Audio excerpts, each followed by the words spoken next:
بسم الله الرحمن الرحيم، والصلاة والسلام على سيدنا رسول الله عليه أفضل الصلاة والسلام. أهلا بيكم حبايبي، معاكم مطبخ أم يوسف. النهاردة هنعمل مع بعض حواوشي اقتصادي بنص كيلو من اللحمة. هنقدر نعمل 10 أرغفة حواوشي وكمان زيادة، ومش شرط يا ست الكل بنص كيلو من اللحمة، ممكن عادي جدا تعملي بربع كيلو بس وهيضاعف برضو معاكي الكمية. تعالي بقى اقولك على المقادير بتاعتنا. انا جبت 3 بصلات كبار بشرتهم مع طماطميتين كبار برضو وقرن من الفلفل الحامي، ونزلت بالتوابل بتاعتي اللي هي عبارة عن ايه: معلقة من الفلفل الاسود، ومعلقة صغيرة من الملح، ومعلقة من بهارات الحواوشي، وكمان نص معلقة من السبع بهارات.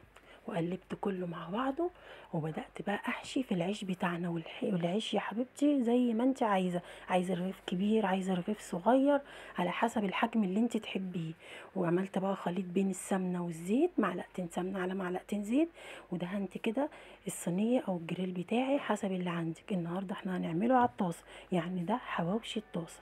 هنزل كده بالعيش بتاعنا، وبعدين هدهنه من فوق على الوش كده بالظهر بتاعه بالسمنة علشان يشرب ويطلع معانا طري من بره من جوه ومقرمش كده من بره وطعمه خطير. وهفضل بقى اقلب كده يمين وشمال لحد ما يبدأ يستوي معايا اللحمة من جوه مستوية وزي العسل. متنسيش بقى تدعمي اختك بلايك واشتركي في القناة علشان يوصلك كل وصفاتي ان شاء الله.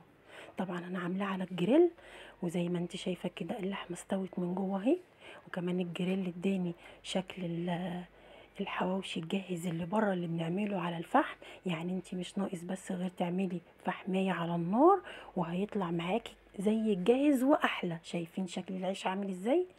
يا رب بقى النهارده الفيديو بتاعي يعجبكم. لو عجبك اعملي لي بقى لايك ومتابعة عشان يوصلك كل وصفاتي. طبعا انا خلصت كل الكمية، رميت معايا بسم الله ما شاء الله حوالي 10 أرغفة من العيش بالشكل اللي انت شايفاه ده. قدمته بقى كده مع طماطم مخللة، وبألف هنا وشفا يا ست الكل. لو عجبك بقى الفيديو متنسيش يا حبيبتي اللايك والاشتراك في القناة عشان يوصلك كل وصفاتي، وان شاء الله اشوفكم في فيديو جديد واكلة اقتصادية. والسلام عليكم ورحمة الله وبركاته.